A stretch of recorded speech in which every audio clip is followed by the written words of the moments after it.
Hello दोस्तों, BCom के admission आप लोगों के चल रहे हैं और फर्स्ट सेमेस्टर में जो कुछ सब्जेक्ट सिलेक्ट करना है, बहुत सारे बच्चों को तो ये भी नहीं समझ में आ रहा है कि एक्चुअली हमारे कितने सब्जेक्ट है, हमने क्या सिलेक्ट करना चाहिए। दोस्तों, ये कॉलेज टू कॉलेज डिपेंड करेगा, लेकिन मैं कुछ आपको आइडिया देने को आ चुका हूँ। ये सेकंड मेरा वीडियो है जहां पे मैं आपको समझाऊंगा बहुत सारी बातें जो आपको समझना जरूरी है। और इसी के साथ आप लोगों को कुछ कैसे शुरुआत करें बीकॉम की पढ़ाई की, ये भी समझ जाए। दोस्तों, जैसे कि आपको पीछे सब्जेक्ट दिख रहे हैं कि ये जो मैंने लिखा है अकाउंट्स, अगर मैं पुणे यूनिवर्सिटी की बात करूं, इकोनॉमिक्स और इंग्लिश और फाउंडेशन, आपके टोटल सब्जेक्ट कितने हैं सर और मैडम? 7 सब्जेक्ट है। और 7 में से आपके करीब करीब 4 सब्जेक्ट तो ऐसे कंपलसरी है जिसमें आप लोगों को सोचने की जरूरत है ही नहीं। कि जब फॉर्म भरा जनरल स्ट्रीम में, मतलब जब हमने सब्जेक्ट सिलेक्ट किए, तो अकाउंट्स, इकोनॉमिक्स, इंग्लिश और फाउंडेशन कोर्स ये तो डायरेक्टली दिया था। हाँ, एक पॉइंट जहां पे ज्यादा कंफ्यूजन नहीं था, दो ही ऑप्शन से, एक तो आप एडिशनल इंग्लिश ले लीजिए, नहीं तो मराठी ले लेना। मतलब अगर किसी की अलग यूनिवर्सिटी है, कुछ और होगा तो बताना। पुणे यूनिवर्सिटी में यूजुअली ये वाला सीन था, एक तो एडिशनल इंग्लिश लो, एक तो मराठी लो। सर आम्ही काय घ्यायला हवं, ये डेफिनेटली पर्सनल आपका इंडिविजुअल चॉइस था कि क्या था, लेकिन मुझे ऐसा लगता है इंग्लिश वो गो विथ फ्लो चला जाता है। मराठी ऑलरेडी आपने 11th-12th में हमने देखा है और 10th में भी देखा था कि पढ़ाई नहीं करते हम। लेना तो चाहिए सर, मातृभाषा आमची घ्यायला हवी, पण अभ्यास करणं गरजेचं आहे। सेमेस्टर 1 में मैंने सुना है कि थोड़ा सिलेबस या थोड़ा चीज थोड़ा नॉर्मल डिफिकल्ट है, आपको पढ़ना पड़ेगा। सेकंड से में बहुत ही ज्यादा इजी हो जाता है मराठी, तो जिनको मराठी मिला भी है तो टेंशन मत लो, सिर्फ पढ़ाई अच्छे से करना तो ये हो जाएगा।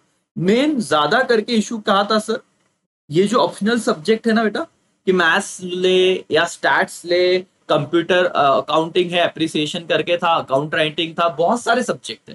और इससे कनेक्टेड था ग्रुप 2, इसे उन्होंने नाम दे दिया था बहुत कॉलेज में ग्रुप 1, और इसे दे दिया था ग्रुप 2।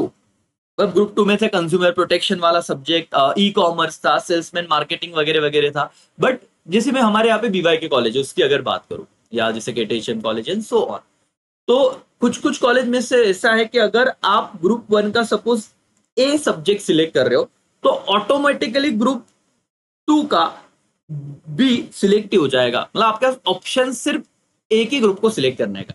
आपको ऐसे नहीं कि मुझे लगा सर मुझे यहाँ पे मैथ्स लेना है और ई कॉमर्स लेना है, ले सकता हूँ क्या? ये कुछ अभी कॉलेज पे डिपेंड करता है कि उनका क्या, उन्होंने क्राइटेरिया क्या है। जैसे यहाँ पे ऑलरेडी था कि अगर आप कोई कहते हो ना कि आपने अगर कंज्यूमर प्रोटेक्शन लेना चाहा, तो वहां पे आपको कंप्यूटर अप्रिसिएशन मिल रहा था शायद से। तो ये जो भी आपने सिलेक्ट किया हो सर, अभी बहुत कंफ्यूजन वाला विषय था। आप एक काम करना बेटा, फोटो निकाल के रखना, क्योंकि एंड में क्या होता है ना, हमको ये 4 सब्जेक्ट में प्रॉब्लम नहीं आती कि क्या पढ़ना है, पेपर से पहले यही समझ में नहीं आता कि हमारा ऑप्शन में से सब्जेक्ट कौन सा था। अभी रिसेंट आपने फॉर्म भरा है, कहीं ना कहीं जुगाड़ होगा ही, मिल जाएगा, या याद करोगे तो याद आ जाएगा। जैसे ही आपका फर्स्ट सेमेस्टर का एग्जाम रहेगा तब, और ये होता है, आप बोलोगे सर कुछ भी बोल रहे हो, ये होता है लिटरली। बच्चा ये देखता है कि मेरा था क्या। मैथ्स और स्टैट्स में कहूंगा अवॉइड कीजिए अगर आपने नहीं ही पढ़ा होगा 11th-12th। ये कितना भी सिंपल है, लेकिन भाई मैथ्स पढ़ना पड़ता है। बाकी सब्जेक्ट बिना पढ़े आप थोड़ा बहुत ना, या थोड़ा बहुत ऊपर ऊपर से पढ़े, थियरी अपने मन से भी फेंक सकते हो, लिख सकते हो, लेकिन मैथ्स का ऐसे नहीं है। मैथ्स जितना आप पढ़ोगे उतना आग्रही सही रहेगा। नहीं पढ़ा तो सर सिंपल सी बात है, पढ़ना और मतलब पास होना मुश्किल हो सकता है अगर प्रिपरेशन नहीं किया तो इस चीज पे ध्यान रखिएगा। एवरीवन, समझ में आ रहा है दोस्तों आपको? यस और नो? यस तो मैथ्स और स्टैट्स नहीं लिया तो अच्छा है, लिया तो डरो मत, अब पढ़ाई अच्छे से चालू कर दो। सब्जेक्ट याद रखना। सर क्लासेस करें या कॉलेज में हम लोग मैनेज कर सकते हैं? मेरे दोस्तों, वैसे तो मैं कहूंगा कि ये जो सब्जेक्ट है यहां तक, 7 में से 5 सब्जेक्ट आपके प्योर सेल्फ स्टडी पे हो सकता है, और मैं प्रॉपर टाइम टू टाइम आपको गाइडेंस भी करूंगा। बट अकाउंट्स और इकोनॉमिक्स उसमें ही बताता हूं, जो सीए करने वाले बच्चे हैं उनके लिए इकोनॉमिक्स थोड़ा सिंपल हो जाएगा। क्योंकि दोस्तों, यूटिलिटी ये 12वीं में आपको था, ध्यान से सुनना यहां से लेक्चर। मार्जिनल यूटिलिटी आपने पढ़ा था, लॉ ऑफ डीएमयू आपने पढ़ा था, एक पार्ट लॉ ऑफ डीएमयू का है, लेकिन इंडिफरेंस कर्व ये आपने अब तक नहीं पढ़ा है। और इंडिफरेंस कर्व सीए फाउंडेशन वाले बच्चे इकोनॉमिक्स में पढ़ लेते हैं। तो होता क्या है सर, यहां पे सवाल आते हैं बीकॉम में, इकोनॉमिक्स में, what do you mean by indifference curve, explain the properties of indifference curve. तो आपको पढ़ना पड़ेगा और समझना पड़ेगा दोस्तों। जब आप चैप्टर का नाम पढ़ोगे ना फर्स्ट सेम के इको का, तो आपको लगेगा ये तो 12वीं की ही चैप्टर है, लेकिन उसमें उन्होंने एडवांस कंसेप्ट डाली हुई है। तो एक बार इको को अच्छे से पढ़ना, क्योंकि बाकी सब्जेक्ट आपको ना फेंकते आ जाते हैं, लेकिन इकोनॉमिक्स में 80 केटी, यस 80 केटी बोलते हैं सर, तो सेकंड सेम में जाओगे तो पिछला जो फेल हो गया वापस देना पड़ता है। और कैसे देने पड़ते हैं पेपर, पता है कि सेकंड सेम का पेपर होता है सपोज आपका 3 से 5, तो फर्स्ट सेम का जो रह गया वो उसी दिन, मतलब फॉर एग्जाम्पल इकोनॉमिक्स का पेपर मेरा सेकेंड सेमेस्टर को सेकेंड सेमेस्टर का 5 फरवरी को है, ठीक है, दोपहर को 3 बजे। तो वही फर्स्ट सेम का जो पेपर रह गया इको का, वो उसी दिन पहले फर्स्ट सेम का पेपर दो 2 घंटे में, फिर 1 घंटे का ब्रेक, फिर सेकंड सेम का पेपर दो। तो 80 केटी के पेपर ऐसे देने पड़ते हैं। तो आपने एक चीज याद रखनी कि सारे ही सब्जेक्ट फर्स्ट सेम बिल्कुल ही क्लियर हो जाना चाहिए।